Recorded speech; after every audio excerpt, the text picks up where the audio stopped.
After 8 years of military service, Sergeant Q suffered from depression, anger, and panic attacks, and was diagnosed with PTSD.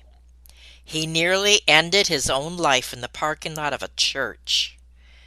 In his interview today, Sergeant Q is going to share his story and what he has learned about one of the greatest battlefields, our minds. Stay tuned. We'll be right back. Have you ever felt like giving up, quitting, throwing in the towel? Welcome to Never Ever Give Up Hope featuring Carol Graham. She's an author, health coach, and motivational speaker. Backed into a corner multiple times in her life, Carol shares with you stories on how she overcame some of the toughest obstacles a person can go through in life, but refused to give up hope. Rather than admit defeat, an opportunity was presented, and it involves each and every one of you. Carol will feature spectacular guests who will share their messages of hope, encouragement, and their inspiration to prove why life's adversities only make you stronger. And now, welcoming the host of the show, here's Carol Graham. With me today is Aaron Quinonez, who served as a Marine with 1st Anglico. He specialized in communication as a forward observer. He holds billets for Naval Weapons Security Management and Close Combat Instructor. He has much more that I could say about him and what he has accomplished. But we're going to start from the beginning and have him share with us, first of all, on becoming a proud Marine right out of high school. Welcome, Aaron. Hey, thank you, Carol. Thanks for having me on. I really appreciate you giving me the opportunity to be on your platform and share my story. So tell us about what happened right out of high school and a little bit about your upbringing. Sure, absolutely. I grew up in the mountains of Northern California. It's a small little town called Mad River. And I think the graduating class was about 7 students. And so I grew up. Yeah, it was really small. I went to high school in Coos Bay, Oregon, but my grade school all the way through my freshman year, I was going to Southern Trinity High School there. It's a small little mountain town, like I said. There's nothing out there but loggers and outlaws, and my parents were the former. They were outlaws. I grew up on a hippie commune that my parents were marijuana farmers, and so they actually have done a documentary about where I grew up called Murder Mountain. Oh, wow. Yes, and so it's not actually a mountain, but a mountain range on the Humboldt-Trinity County line, and that's right where I grew up. So there used to be a law enforcement commission called CAMP, which was California Agricultural Marijuana Patrol, and they would fly around and try and bust people like my family who were growing marijuana. So I've watched that whole industry go from the Wild West to Main Street. It's been pretty fascinating to watch. But growing up in that environment, in the outlaw environment, people really romanticize the whole hippie, marijuana growing movement, but it has a really dark underbelly. There's a lot of abuse that happens there, drug abuse, spousal abuse, child abuse, murder. I mean, hence the name Murder Mountain, right? Wow. A lot of people disappear up there. And it's, growing up like that, you don't realize that that's not normal, right? That is normal for you. It's not till you get older, you start to realize like, oh, wow, that isn't normal to grow up like that and to witness those things. And a couple of my classmates in my 8th grade year were arrested actually for murder. They had murdered some kids over a drug deal. And it wasn't really shocking to me as a kid that happened. What was more surprising to me was how quickly everybody stopped talking about it. Like, I remember sitting there in class, like, nobody's going to talk about, like, that these kids just murdered these other kids and we're just going to keep going on with school like it never happened. Like, that was really bizarre to me as a kid, the fact that nobody really talked about it. But yeah, so I grew up like that. And growing up enduring hardship, I think really prepared me for my time in the Marine Corps.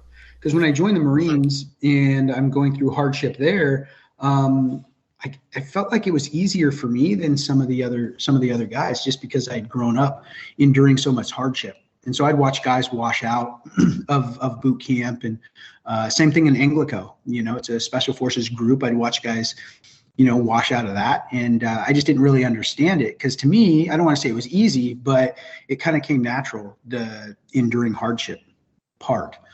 And I've really taken hold of that ability to endure hardship and utilize it now in my professional life to help me get through, obstacles that I face as an adult and a business owner and a nonprofit founder. And for those in the audience who might not know, what is Anglico? So Anglico is the Air Naval Gunfire Liaison Company. It's part of, which used to be called JSOC, Joint Special Operations Command. Now I think it's still part of MARSOC. And it's a group of forward observers. So we're all master parachutists. So we'll parachute into a battle space, and we will control all the aircraft that comes on station. So we can do combined arms. So we can do artillery, mortars, close air support, attack helos. I can control munitions that have what we call GBUs, global positioning satellites. You use them with a remote control. Drones now are really big. So we utilize drones, MLSR, missile systems. So we're the guy who puts steel on target. So we work with a lot of other special forces units and conventional units as well, helping support their mission. So let's say the Rangers have to go in and extract a high value target. There will be an Anglico team nearby that's controlling all the air on station, suppressing the anti-air, bringing their choppers in, telling them where to land, and then providing close air support. So putting attack helos inbound to be able to support those guys on the ground to get them out safe. And if there is a casualty or somebody gets injured, we also know how to run a 9-line brief to be able to tell the choppers where to land to pick up our dead and wounded. So we control all the air on the battle space. That's our unique capability. Oh my goodness. I never knew that before. That is so interesting. Thank you for sharing that part. And you also volunteered for a combat tour in Iraq. Can you tell us why, or what was how you made that decision? Yeah, it was really easy decision for me. I had spent so much time training in Anglico and had a very unique skill set that was needed. And so I had the opportunity to not go because I was finishing my first contract. But I volunteered to go out of the IRR, which is the Individual Ready Reserve. So I was already at home with my family. I could have just stayed there, but I volunteered to go. I had lost a good friend of mine, Brian Bertrand, a year previous. His aircraft went down on the Afghan border. He was the first casualty on the War on Terror out of Oregon. And so we were classmates together. I'm the one who convinced him to join the Marine Corps with me, depped him in, and then he actually served under me for a few months when we first got in. I was in about a year longer than he was, because I joined right out of high school, and he spent a year trying to go to college, and it wasn't working out. And so, we were friends, and I talked to him about the Marine Corps, and he ended up joining. It's crazy. It's a small, Coos Bay is still a pretty small town. His dad was my history and geography teacher. And so I knew Mr. Bertrand really well as well. So when he died, I had a lot of survivor guilt about that, because I'm one of the guys really? who Yes. get him into the Marine Corps. And so I carried that burden. So for me, it was an easy decision when the war kicked off to volunteer to go, because I felt like I owed it to Brian to go and fight. So for me, it was a really easy decision to say, hey, I'll go. We're going to switch gears a little bit here now. So at what point did you realize that the real battlefield is in your mind? Well, when I came back from deployment, my out processing was about 48 hours. Now it's much longer. Guys get much more time. There's much more support and infrastructure put in place. But when I came back, I was one of the guys that really fell through the cracks. I was one of the first guys that came back, and the VA just wasn't ready for, they didn't have a system in place to help guys like me. So I ended up falling through the cracks. I tried getting help with the VA, but it really didn't help me at all. And since I didn't have a disability rating, I had to pay for all of my treatment out of pocket. Oh my And most people goodness. didn't realize that. Yeah, so I was getting bills from the VA paying for my mental health treatment. And I just got tired of paying for it. And so I stopped. I said, this isn't right. You guys, this is the deal, right? Like, you're supposed to take care of me. That's the contract we signed. So I stopped paying. And then that next year, they ended up taking my income tax return, which left me pretty destitute. No kidding. I was trying to hold down a job. I wasn't making enough money. I wasn't working enough hours, because I was struggling with mental health. And then that hit me. And the next thing I know, I'm living out of my car. And so it was a pretty humbling experience to go from being a top tier operator to living in my car. No kidding. Wow. And feeling like the government really just abandoned me, and it was really hard pill to swallow, to feel like you were all alone and that this organization that's supposed to be helping you is not doing it. I got fired from my job because I wasn't very reliable. I wasn't showing up, which, they had every right to terminate me. I just couldn't manage my own mental health at the time. What year was this, Aaron? This was probably 2005, 2006 Okay. that I was living in my car. And so I from there, I started to get it together, and I worked a few jobs driving concrete trucks and working at a car dealership, but I just couldn't keep it together. I keep it together for, 3, 4, 5, 7 months, but something would happen and my mental health would deteriorate quickly, and I couldn't control it. I didn't know what was going on, and I would lose my job, lose my apartment. And so it was this yo-yo effect. And what I found now, because I've been studying the brain, is that this is called the anniversary effect. So when the low points in my mental health, were always around the same time. And so I started journaling and tracking these things. And it's actually called the anniversary effect. And so there's a great book that's called The Body Keeps the Score. And it talks about how we retain trauma on a cellular level. And so even though our conscious mind doesn't recognize it, our subconscious mind does. And it will start to relive those trauma experiences. And we start having anxiety and depression and not understand where it's coming from. When you understand the anniversary effect and you start looking at your own life and the patterns, you start to see that there's these low points throughout the year for your mental health. And the majority of times it's connected to a trauma that you've experienced. Now, even though you are sharing this predominantly from a military perspective, this is very relatable. And I'm sure you're aware of that. That's no news. So explain how that affects anyone and everyone outside of military. Yeah, absolutely. So when I wrote the book, I wrote it for other veterans. And I had a wonderful editor. She's a very wonderful Christian lady. And she says, Aaron, if you explained, not change the terminology, but just explained the terminology and the acronyms that you're using, you could reach a much broader audience. And I was like, I don't really want to do that, but I went ahead and did it. And man, she was so right, because what I've learned is that no matter how you experience trauma, whether it's from combat, from childhood, from abuse, from rape, from kidnapping, it doesn't matter how you experience trauma, the end result is always the same. It's the hypervigilance, it's the anxiety, it's the depression, it's the suicidal ideations. Like, it doesn't matter how you experience it, the end result is the same for everybody.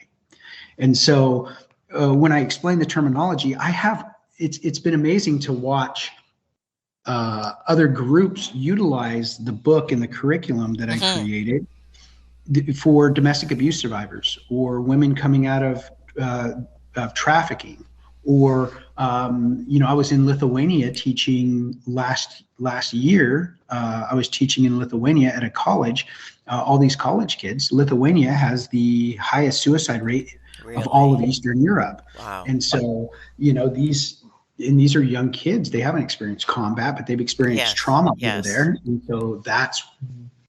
so I had no idea that it would be able to be so relatable to so many different people. But like I said, what I realized is that no matter how you experience trauma, the end result is always the same. So a lot of people want to kind of stack rank trauma, like, oh, well, I'm a veteran, but I didn't go to combat, so I don't have PTSD. It's like, well, I've heard your experience in the military, and that sounds pretty traumatic, even though it was in training. So yes, it is. But everybody wants to kind of stack rank, like, oh, well, who's got it worse? Like somebody always has it worse than me. Yes. So they downplay their own trauma instead of actually recognizing it and getting help for it. I really appreciate that answer. That really helped me to understand, and I appreciate what you said there. Now we're going to take a very short break, and when we come back, we're going to talk about Q missions. We're going to talk about the stigma of mental health issues, and something you said that I think is going to be really exciting for our audience to hear, and that is how to heal through serving, which is also part of your book. So we'll be right back. Carol Graham would like to show you the path from misery to miraculous triumph in her fast-paced memoir, Battered Hope. She relates her determination to succeed as someone who experienced one horrendous nightmare after another.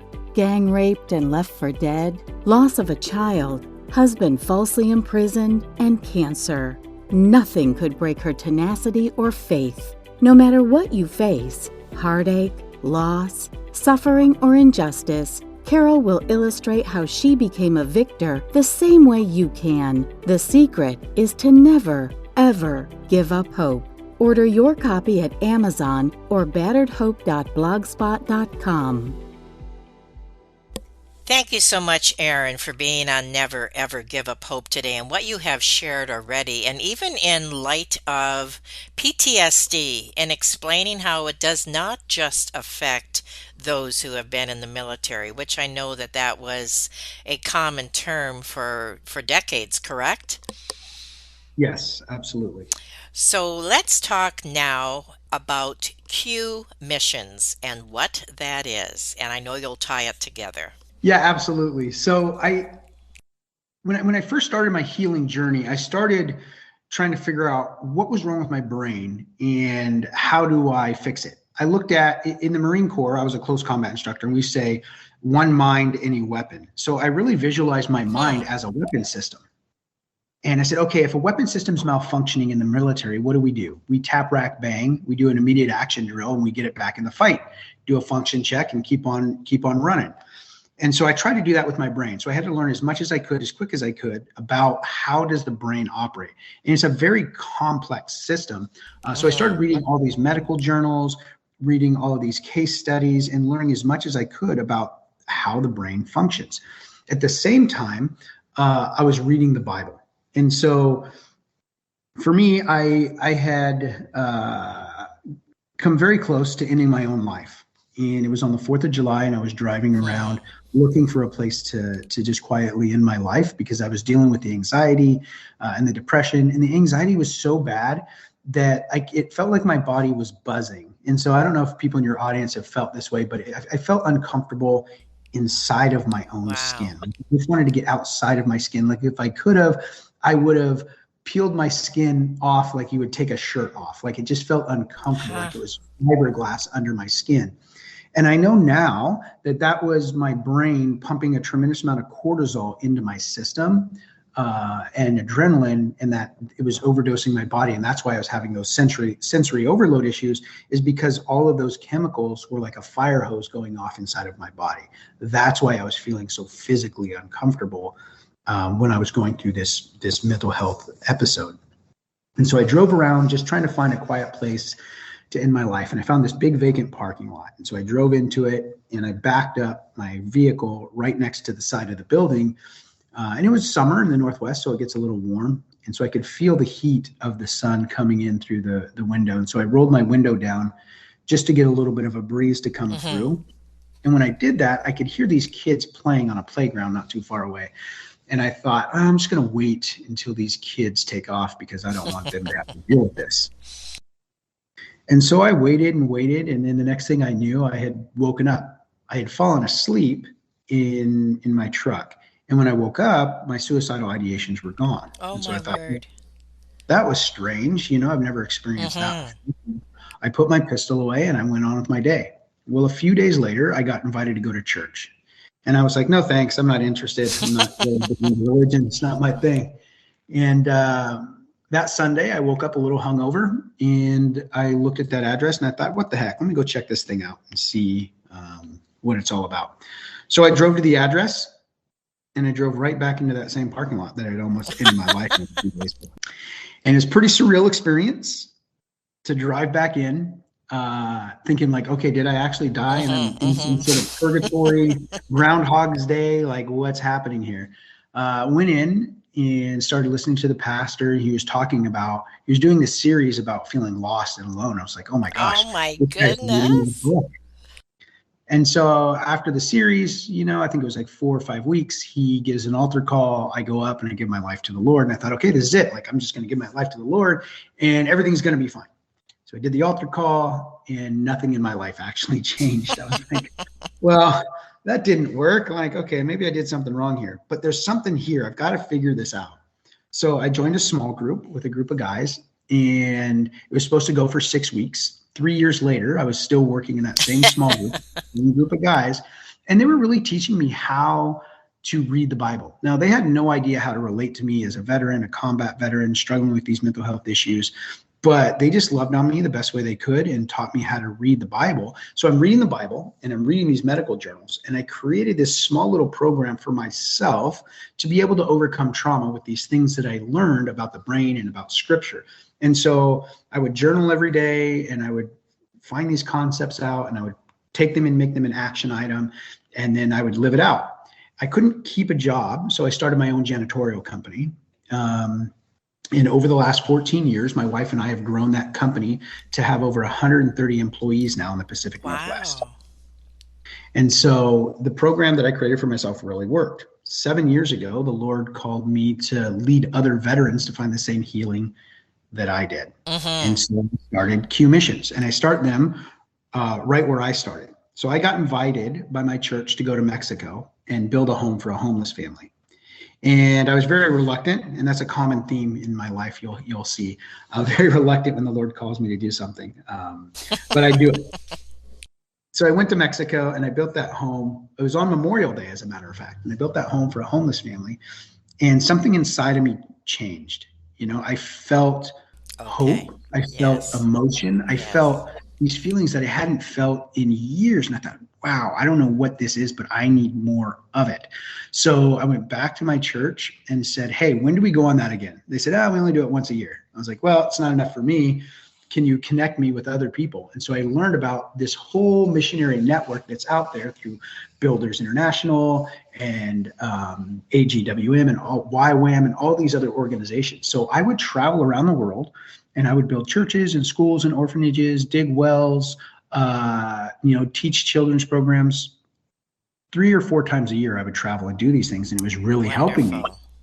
And that's where I learned this concept of healing through service, that there was healing through serving God and serving other people.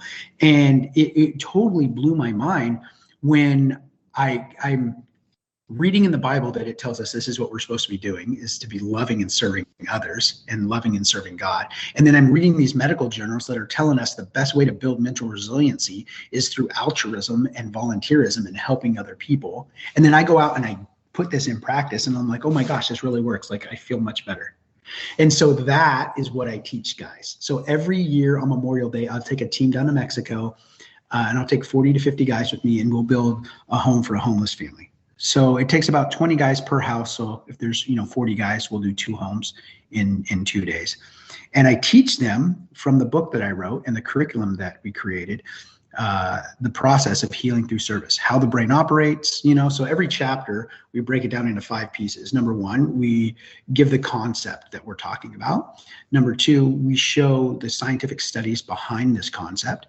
Then number 3, we show the scriptural unpack. What does the Bible say about it? And then the 4th part is we take those 3 things and we combine them together and give them an action item, something they can go and do right now to prove it to themselves. So they don't have to believe what I'm saying. They can go do these things, these exercises, and have these experiences for themselves. And then the 5th part is typically a conclusion or a transition to the next subject. So basically what you're doing is we're taking the focus off of ourselves and putting it on someone else. That's a very big part of it. But there's also a neurofeedback loop that happens in our brain Okay. that when we're serving other people, it's increasing our own well-being. And so there's Mm-hmm. 4 main brain chemicals that we need to have a healthy brain. So they're really easy to remember if you remember DOSE. So it's dopamine, oxytocin, serotonin, and endorphins. Mm-hmm. And so how do you create a dopamine hit? Well, if you accomplish a small task, you'll get a bit of dopamine, which helps you complete the next task. Oxytocin, the best way to build oxytocin is a hug from somebody. And so when you're on the mission field and this family is overwhelmed because you've built them a home, they're hugging you, you're hugging each other, you're hugging the missionaries. There's a lot of hugging that happens because it's a very intense emotional experience. So there's your oxytocin. Serotonin is the chemical that's released when you've elevated your status within a group. So now that you've done this with this group, you've accomplished this thing, it elevates your own social status inside the group. And so you get your serotonin. And the endorphins are traveling overseas, going to these places where you've never been before. It's a little bit dangerous, a little bit exciting, and you're getting those endorphins. So you're getting an overload of all 4 of these chemicals that you need in your brain during this, 3-day experience that you're having. And you're teaching your body how to build and release these chemicals. And isn't that true that when you are in prayer or in praise, that the same thing happens? Yes, absolutely. So it's really cool when you look at brain scan images of people who are deep in prayer or people who are in meditation. You can see the same area of the brain actually light up. It's pretty fascinating. I go into that in my book. I talk about how the different areas of the brain will light up, and you can see that when people are in prayer and worship. It's really remarkable that you can actually see physical changes happening in the brain when you're in prayer and worship. I'm really glad that you said that that is in your book, and we're going to talk about your book a little more. That's exciting, to say the least. But first of all, I just want you to address how to break the stigma of mental health issues. That's a great question. So I travel a lot and speak on this very issue right here. And I think it's really important, especially for people who are in a leadership role. If you're in a leadership role, it's even more important for you to take note of this. So for those of you who are listening, and if you're in a leadership role, this is the time to really pay attention. So what I've learned, and I'll go more in depth in it, but what I've learned is that when we speak about our own mental health struggles, it gives people around us permission to speak about their mental health issues as well. So if you're in a leadership role, or if you're in a position of authority, especially, it's important for you to share these things. Now, you don't have to be an open book and tell everybody everything about your life. But if you share like, hey, I've dealt with depression before, these are some things that I've done, it opens the door for other people to not feel alone and to be open and ask for help. And so if you're in leadership or in a position of authority, it's super important for you. And so as I was writing my book, I finished writing it and I turned it into the publisher, and they looked at it, and my publisher, very wise woman, she says, I've read through this, Aaron, and it feels like it's missing something. Like there's one more chapter you're supposed to write. And I was like, no, that's it. Like, that's all I got. I got nothing else. I've never written a book before, And she's like, well, just pray about it. So I did. I prayed about it. And I was like, you know what? There is this one other concept that I haven't fully fleshed out yet. It's just this concept that's been rolling around as I've been working with veterans and building this book.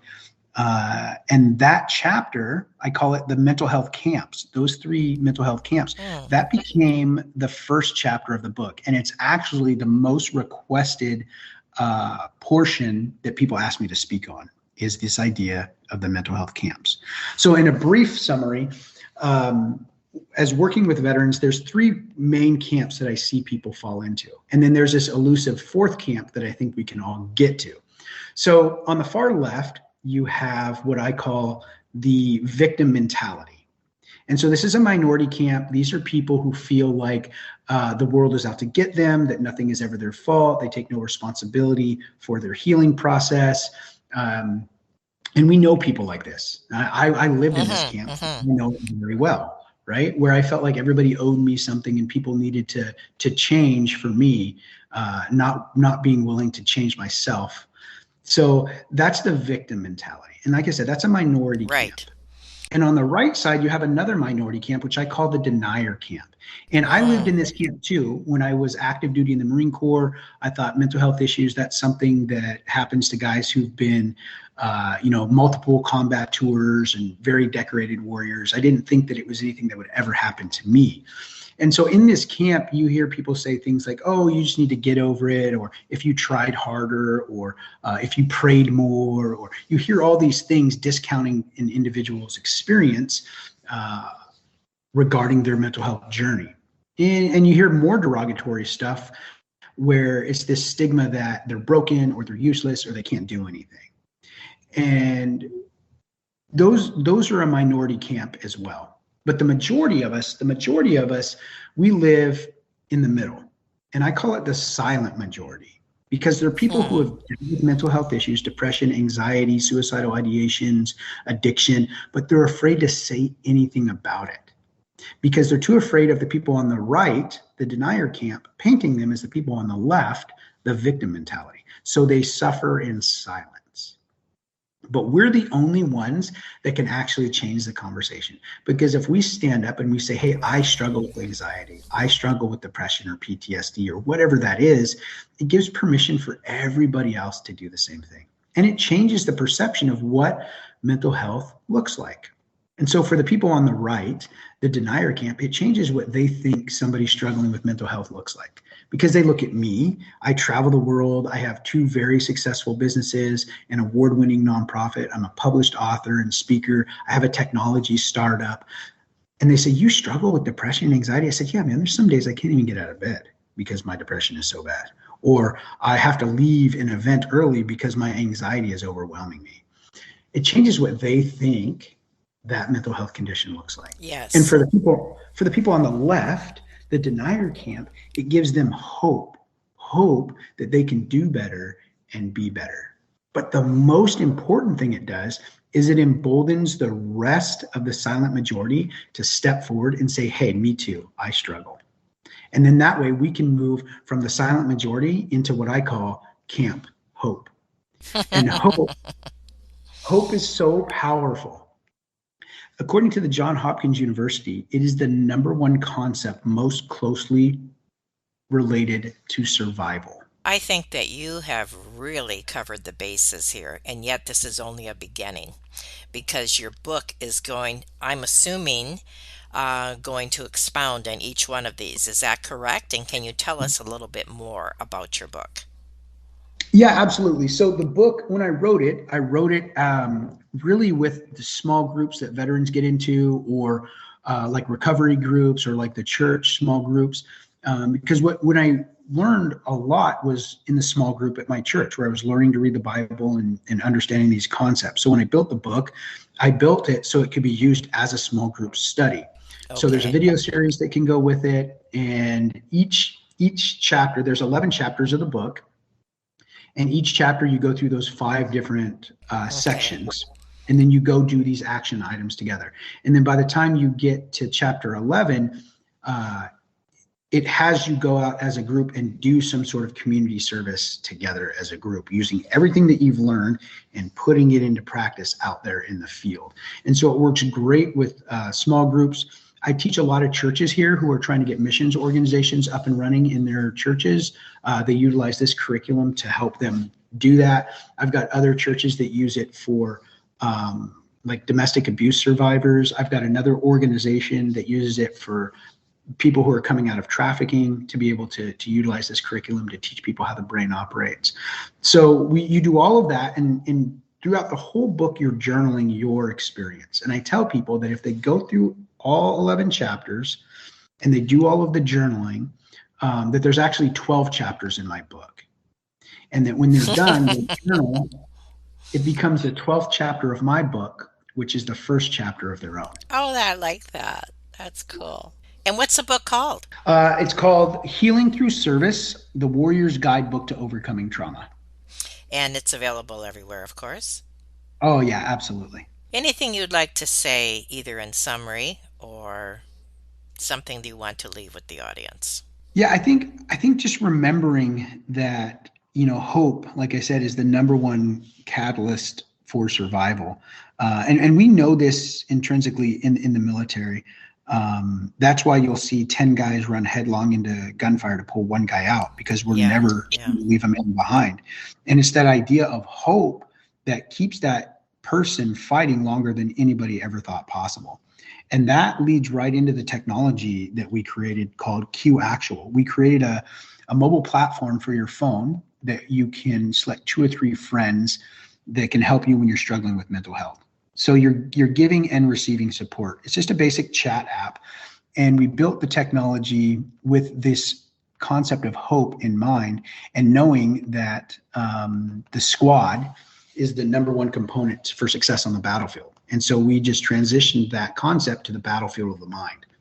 And so now 2 or 3 guys will get together and they'll chat on this app. And if somebody's struggling with mental health, they don't have to think about who am I going to call or what am I going to say. They can just push one button on their phone and it sends an emergency alert to their friends that they're struggling with mental health. Oh my word, that's incredible.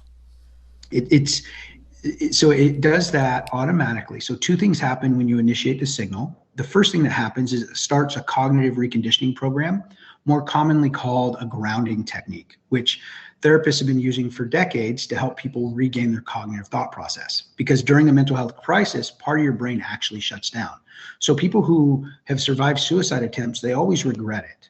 They just couldn't process through that moment. It's not that they wanted to end their life. Their brain was malfunctioning. They had the thought of suicide that they couldn't process through the moment. So they acted on it because they have reduced impulse control during a mental health crisis. So now they can press one button, it sends the alert out, it starts a grounding technique. And as soon as they finish the grounding technique, it takes them directly into the chat where they're chatting with their friends. Now, if the individual doesn't answer up or they're saying some things that are concerning, it doesn't even matter, because when they initiate the signal, it turned on their GPS locator, and now their friends can navigate directly to their position via the app, or they can direct emergency services to help the individual, because if there's been an attempt, those moments really matter. Okay. So they gave this app went through a clinical study at a Cone Health in Greensboro last year. They were giving it out to people needing help with suicidal ideations who were presenting in the emergency room. During the 10-month-long study, we had a 90% reduction to readmittance to the emergency room, and not one person attempted suicide who was using our technology. So now we're just trying to get it in the hands of as many people as we can, as fast as we can. For your audience that may be struggling with mental health or has a friend or family member that's struggling with mental health, we designed this just like we looked at the progression of first aid in America. We looked at CPR, the Heimlich maneuver, and the AED system. And we asked, why do these systems work? It's very simple. It works because it puts the power to save a life in the hands of the average person. And that person keeps them alive long enough to get them to the professional medical treatment that they need. Well, our app does the very same thing. Wonderful. It puts the power to save a life in the hands of the average person. And their job is just to keep them alive long enough to get them to the professional mental health treatment that they need. And that's all available on the show notes, correct? Yeah, it should be on the show notes. You can go to qactual.com. You can actually download the app for free. So there's a free version that people can download on the App Store, Apple or Android App Store. You can download it, get your friends on it. The people who pay for the app really are the mental health professionals. So if you're being seen by a mental health professional, there's a way for them to track your daily mental health data. And so it's free to the users. And we're looking at, mental health providers that utilize this to be able to track their patients' mental health journey and provide appropriate, resources. Well, this entire interview has been enlightening, to say the least, on many different levels, and I really appreciate what you shared. And I believe that, especially the second part of the interview, that people need to listen to it more than once. You gave us so much information there. And of course, in the show notes, we'll have as much as possible so that people can connect with you. And I really appreciate what you shared today, and in every respect. And thank you, Aaron, for being on Never Ever Give Up Hope. And if you have one last quote or something you would like to share regarding hope, please. Yeah, I maybe not regarding hope, but I do have 3 rules that I have in my life. And so this is something that you guys can take with you. And I've learned these the hard way. Number 1 is to be honorable in all things. Number 2 is to surround yourself with people of high integrity. And if anybody asks you to violate Rule 1, refer to Rule 2. All right. Thank you again, Aaron, for being on Never Ever Give Up Hope. Thank you for listening to Never Ever Give Up Hope, featuring Carol Graham. Did you know that most people succeed because they are determined to? Quitting was never an option. Carol loves your comments and will respond to each one. So please subscribe and review this podcast. A rating of 5 stars would be outstanding and appreciated. Remember, if you are still here, there is always hope.